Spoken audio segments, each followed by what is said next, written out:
Welcome to the July meeting of Cabinet. I think we have apologies from Cllr Vincent, is that correct? Thank you, but no other apologies. Has anybody got any pecuniary or non-pecuniary interests to disclose? No. Okay, which takes us on to the minutes of the meeting from the 10th of June 2021. Got a proposer and a thank you, Councillor Townelev. Seconder, Councillor Buckley. Minutes are agreed. Item 4 on the agenda is a procurement report, and I'll just pass over to Councillor Vincent for that. Yeah, thank you, Leader. There are 3 reports in front of you, all quite important services that we're putting out. The first one is in relation to the Essential Household Goods Support Scheme. And that's a contract of £450,000 per annum over the period of term of the contract. Total contract value of 2.25. Quality criteria 70%. There's a 10% social value criteria involved in that too. The second one, do you want to? If there's any questions, if you want to ask, no. Okay. Second one is in relation to the Recovery Infrastructure Organisation, which is alcohol and drug and complex needs support. That is a contract of 366k per annum, and that's over 7 years with a total value of 2.56. Again, that's very much a quality and social value criteria involved in that. The organisations that can meet the criteria are few and far between, so we have a fairly narrow market to bid into for that particular procurement. And the final one is in relation to collecting unpaid car parking charges and fines thereby payable. And again, that's a fairly small number of people who can actually undertake that work, we believe, and meet our criteria. And hopefully we can agree to that too. I noted with disappointment that the expected collection rate is still only 35%. We could do with it being higher than that, but okay. I'll take any questions if there are any. Okay, any questions? Yeah, Cllr Ali. Yeah, thank you very much for that report, Chair. I sort of agree with what Alan said and support this. The one thing I would ask is whether there'd be a report coming back at a future Cabinet meeting, well, later this year, around procurement. When the last procurement policy was adopted a number of years ago, social value was adopted as part of it, and a number of these contracts have got social value as part of the criteria, but it's only 10%. And I'd just like to see a report come back that says, you know, what benefits there's been, how many contracts have been awarded, and what more can be done to incorporate social value as part of our procurement processes as a county council. So a report in the future, if that's acceptable to Alan. I've no problem with that, depending on how much work it would involve in having officer time devoted to it. I did query this at after our last meeting, and I understand that the last time we looked at the whole process involving social value, if you like, was in 2016, and changes were made to our criteria in 2016. I'm not aware of there being any problems since, or any case put forward which would justify a full-blown review of that, if you like. Neil, have you got any?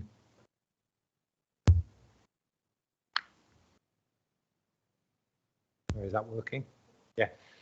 Yeah, so I think it's something we are picking up in terms of it's time there's a review. Obviously, given the situation of last year, that's been somewhat put on hold, but that's something that's coming back internally to the procurement board. So perhaps if I provide an update to you, Councillor Vincent, and then take a view then in terms of a full report back to Cabinet. Yeah, I'd be happy to do that. You okay with that? Okay, thanks.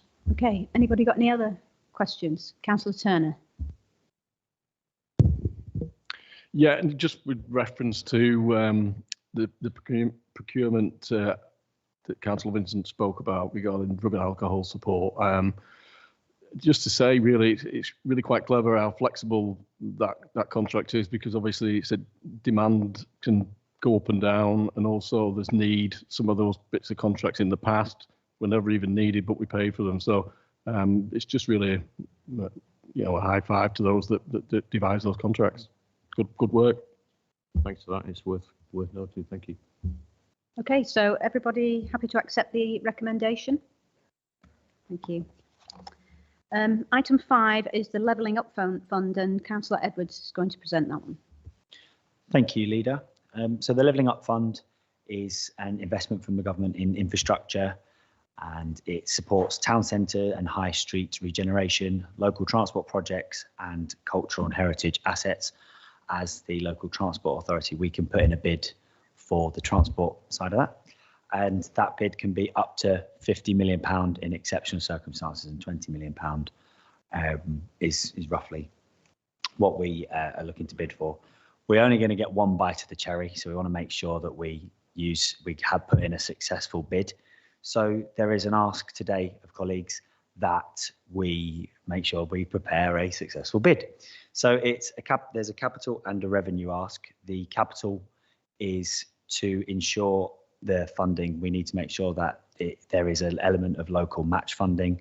So we are asking for up to £5 million to go towards the local match funding, obviously 10%. And then there's also a revenue ask of colleagues today to help our teams to prepare the bid in the timeframes that have been given to us. Obviously, we're going to be putting in a bid from a transport perspective. However, it's important that districts can also put in their own bids on any kind of regeneration ask. And I'm pleased to say that we have, where a district has asked us, we have given our full support to each district council, and we're going to continue to collaborate with them in this next round of funding. Each district has been assigned a level of priority, and a number of our districts are the highest priority. And so we want to make sure that we are as successful as we possibly can, not just Lancashire as a whole, but also some districts as well. Thank you. Any Cllr Ali? Yeah, thank you very much for that, Charlie. Fully support this, obviously, for obvious reasons. And I think you're right. We want to make sure that the bid that we put in is a successful bid. I like the idea that working with the districts, that's really important as well, to make sure that it's all joined up and they'll have different priorities to what we will have in terms of putting together a transport bid. On page 23, we talk about consultations, and it says at the last paragraph, a communication plan with county councillors and local members of parliament is also being developed. That's really helpful to know. And I think it's really important that just seek assurances from yourself that you'll work with county councillors across parties around this bid, because I think that'd be good in terms of trying to get a successful bid as well. I sort of see that we are putting a bid in on a transport bid, and that's fantastic. But the paper is entitled Levelling Up Fund, and the City of Culture bid, which was approved by the council, and £1 million, around £1 million has been spent or committed over the last couple of years. I know that the leader and the deputy leader pulled out of that, but there have been ongoing discussions with private sector and other partners. I'm just wondering if there is any additional information in terms of possible reversing of that decision to try and move forward, because the City of Culture bid would have been a fantastic opportunity to level up across Lancashire and to bring huge investment in over a number of years. And we've seen that in Coventry at the moment, in Hull, Liverpool and other areas. So I'm just wondering if there's any update in terms of that, Philippa, from yourself on that. Well, obviously, I can deal with that if you like, Leader. Effectively, this is about highways and highways connectivity, and it's not about the City of Culture bid, and that is for full debate next week. Obviously, we're always interested in any scheme which can have guarantees of jobs, guarantees of infrastructure being better than it is now. We have to take a view, obviously, from time to time upon which of several bids for money is the most important to us and which has the most value, both in the medium term, the short term and the long term. And we all have different views on that. And I know you have a different view because you've tabled a motion that's for hearing next week. And I think at that hearing next week at full council, we can debate all of this and decide whether that bid itself was an appropriate bid and is appropriate to continue with, given what risks may be involved in it and what benefits may be involved in it and when those benefits may happen. But as far as this particular bid is concerned, we have what we're looking to do is spend up to £5 million, because we want a scheme that's 50 million. If you have a choice between the 20 and the £50 million scheme, you want the £50 million scheme, obviously, because that will confer more benefits on our people. I think we should focus on this today and say, this is a great scheme. We have to make sure that we have a good relationship with our districts and with our MPs. And I would ask the opposition parties to back us and support us in that, because as you will know, Cllr Ali, one of the rules of this scheme is that if a scheme crosses boundaries, MPs' boundaries, they all have to support it. And that's where we're going to have the biggest problem, I suspect.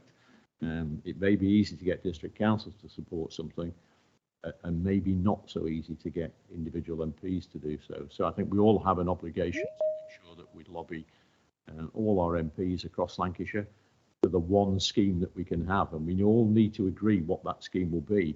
And we all know how difficult it's been in the past for districts and MPs to agree on pretty much anything across Lancashire.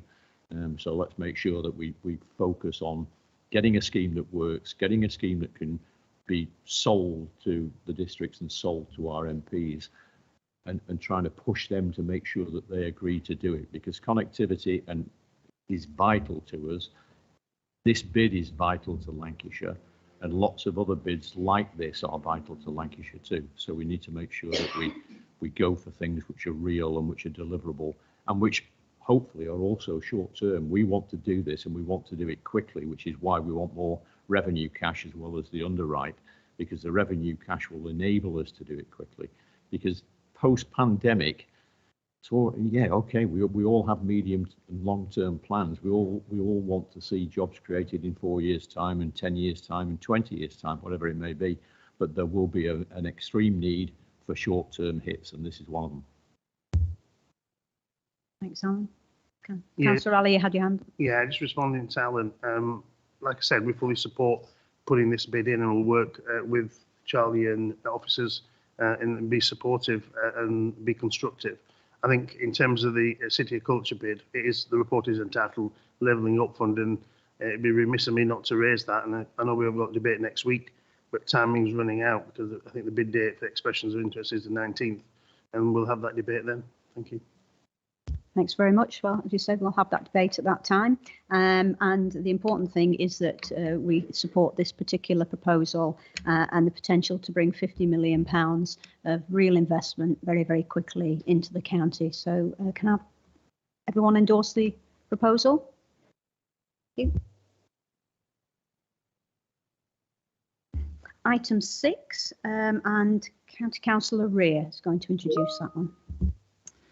Thank you, Leader. This paper comes to Cabinet on an annual basis.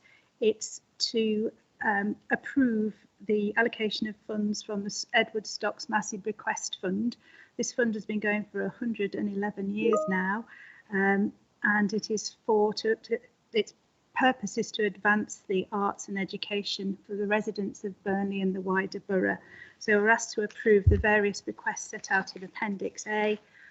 It's just lovely to see that this fund is still going after so long and is still benefiting the people of the local Burnley area.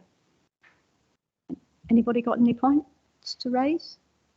No, apart from the fact that it is a fantastic fund, and whoever set it up was a very forward-thinking individual. So do we agree the recommendations? Thank you. Item 7 is about low carbon investment projects, and our new cabinet portfolio holder for the environment and climate change is going to introduce this. Yeah, thanks, Leader. So what we've got here is a request to seriously strengthen our commitment to the green agenda and low carbon initiatives. You may remember back in December last year, we agreed a package then and set a target of net zero carbon emissions by 2030. So on the back of that, that kicked off a flurry of things which we agreed, some in March, and some projects across the county. We're also working with the regional energy hub, and you can see there's a couple of projects in there, 2 megawatt solar array in Hyndburn, for example. So things are really moving in this direction, and what this this money will do is examine the best route to our target. And so there's four commissions that you'll see there at the bottom of page 36, which should inform us and give us the evidence base for where we are, how we do it, and where our vulnerabilities are. So in terms of things like flooding. So it's going to be really important. You'll see that some of the other raft of options there, some of that's appraisal to see how we would take some of this forward. Some of it's actually putting the hard cash in and doing some really really positive things there. So really pleased to bring this forward, and hope the recommendations are there before you, and really hope we can support this. And just to say as well, we've just taken delivery of our first fleet of electric vehicles as well. So it's all going in that right direction, and it's going to be really important that, again, we work across the county with our partners and Cllr Ali, districts. Again, it's going to be a big thing. It's nothing we can do on our own. We understand that thoroughly. So yeah, any support again on that would be, and happy to work with you on it. Thank you. Okay, any questions from anybody? Councillor Buckley and then Councillor Green. Yes, thank you, Leader. And I just want to thank Sean, thank you and the officers for an excellent report. Some really, really good initiatives here. I just want to, the report makes reference to sort of recent activity. And I know back in March, there was we approved investment in 3 of our libraries for some solar panels and new energy efficient heat pump technology. These are at Cllr Library, Leyland Library and at Garstang Library. I just wondered if you can provide an update on how things are progressing, please.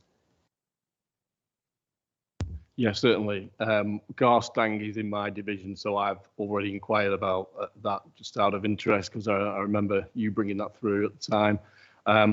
This is about the best time. The libraries will have to close to do this work, and it's about timing, really. It would have had to have been closed through the summer, so we've just sort of kicked it back a bit. And also there's some serious demands as well on supply chain for the contractors. So it's definitely going ahead, but to close the library through summer, we thought would be really sort of disruptive act for users. So that's where we are. It's definitely happening. Councillor Green. Always have a problem with those. Thank you, Leader. Can I thank Councillor Turner for an excellent report, and to in turn thank the officers that he's been working with on this. Very much welcome it, and it takes us on another stage from the work that we've done previously. But very much welcome the energy saving options and the low carbon technologies and the additional electric points. I wanted to ask Councillor Turner, he's actually he touched on partners there, but I just wondered what conversations have taken place already regarding partnership working moving forwards, which is so important. Thank you. Yeah, so what I've done, I've written out to all the districts, the unitaries, NHS, fire authority, the police, because it's in the universities, registered social landlords, because they're at the forefront of this in terms of retrofitting their properties. So we could probably learn a bit from them as well. So, and it's not an exhaustible list. I'm trying to put the message out that, look, what we don't want to happen is, say, people going on ahead and doing their own thing when it doesn't have the biggest impact on carbon reduction. So it might be a good scheme in its own right, but it's not really hitting that target, and that's where we need to get together and get the traction. So, yeah, I'm trying to speak to as many people as possible, but that's what we've done. What we have done as well is set up a team to deal with this, so we've got that go-to place as well when we are working with partners, because before it was just, there's a lot of things often end up tagged on somebody else's job, and then it just falls off the cliff. So hopefully it won't do in future. Councillor Edwards. Thank you, Leader. I'd just like to again warmly welcome this report, and it's actually very inspirational the way in which you've grabbed this new portfolio, Sean, and I think you're doing an absolutely superb job. And I think this work is such a great signal And I think we should all be very proud of how we are aspiring to be a net zero council. I'd like to just raise a point about the solar street lighting. And I'm really welcome this. I think it's great if we can really encourage as much of the highways network to be, I'd like as much as we can to be solar as possible, really. But there's 3 key words in the report, and it's possible rural focus. And I think they are 3 really key words when it comes to the carbon. We talk a lot about how we can decarbonise the urban parts of the Lancashire, and not enough about actually the rural areas where there is a real need, I think. So the idea of us having all new street lighting in rural areas as part of a wider rural road strategy, which is about making sure that these roads are safer, better quality, and obviously well lit, I think it's fantastic. So I really appreciate that part of the report, and that's what I'd like to see. You're right about the urban rural split. Recognise, I mean, the Chipping low carbon heat project, I'm actually on a meeting on Friday around that, but that's all about getting people off oil, for example. It's quite exciting. So that's the sort of thing. There is this community-led thing in rural areas where there's a lot of people still using oil. That's going to be one of our biggest things that reduces our carbon footprint. So like farms and things like that use oil as well. So yeah, no, you're absolutely right. Okay, Councillor Towneley, and then it's Councillor Ali. Thank you, Leader. I was going to bring actually draw attention to the Chipping Low Carbon Heat project, because Chipping has always been at the forefront of these innovative projects. They were one of the first really super rebuilds of their parish hall, and it was a wonder for all of us in other parishes to go and see, and to see that they are probably part of this as well is absolutely great. I mean, getting people off oil and other fossil fuels, we do actually have an advantage in many ways because of our linear villages, especially in the east, where it is possible to run pipes either side of single terraces from the main highway network. Cost will be, when we come to highways, to bring the pipes back down the other side to the road. And perhaps that's something that we can start to envisage or even have a policy on before we're actually asked that question. Thank you. Councillor Ali. Yeah, thank you. I just want to thank officers for an excellent report. I just wanted to pick up 2 points. First point's been picked up by Cosima, so I won't repeat that. The second one's around electric charging points, and you talk about the network of those on Samlesbury, which is an excellent idea. However, we need some charging points in the County Hall car park, because I know there's a number of members of all parties, and the cabinet member himself might need a charging point when he runs out of juice. So I think the sooner we can do that, at least we're preaching what we practice then. Thank you. I think you can ensure that Councillor Turner's on this. Yes. Really good scheme, actually, potentially available for us. Something that's in this paper actually that we're doing on the White Cross enterprise zone, not enterprise zone, White Cross site anyway. And it's working with a company called Charge My Street. So previously, when I applied for a home charger, you need to have a picture to show that you've got off-street parking. So it precludes terraced housing, for example, and Charge My Street enable these chargers to be used for us during the day and residents at nights and weekends. So that's something we're going to be looking at for here as well. But you're right, that was one of my first questions, because I think, you know, we've got to get real about this, and it's a massive target, and it's these reports when they come out are going to be huge. I've been told already that the what we need to do one is like off the scale. So yeah. Good. Councillor Gooch. Just following from that, is there any sign that the government's going to bring in a single type of plug for electric vehicles? Because I understand there are 3 different ones and they're not interchangeable. Yeah. Someone keeps putting me back on. Yes, I experienced that problem. It's a pain in the backside, to be quite honest. I'll give you an example of one that's just a new one that's been put in, but it's by a supermarket. And they put 2 spaces in, There's one charger down the middle. This is what we need to avoid. I think, and I'm going to be saying this, we need to do some research on the most popular chargers, which ones they are. Because I'm bloody sure it's the same one that I use. Because when these two spaces, if I go and park up next to the other side and somebody's already charging and that's gone, well, it's knocked out. And there's one that's not really well used, and there's the other one which is fairly popular as well. But we just need to get that right. I think the mix of plugs has to be right. It has to be a consideration, but it's going to be a national thing. But anyway, it'll sort itself out. But you're right. It's like train tracks when they were non-standard and they didn't meet up very well. Same thing. Councillor Towneley. Thank you, Leader. Yeah, on that, listening to Radio 4 the other day, there is also the problem of multiple payment cards for these charge companies.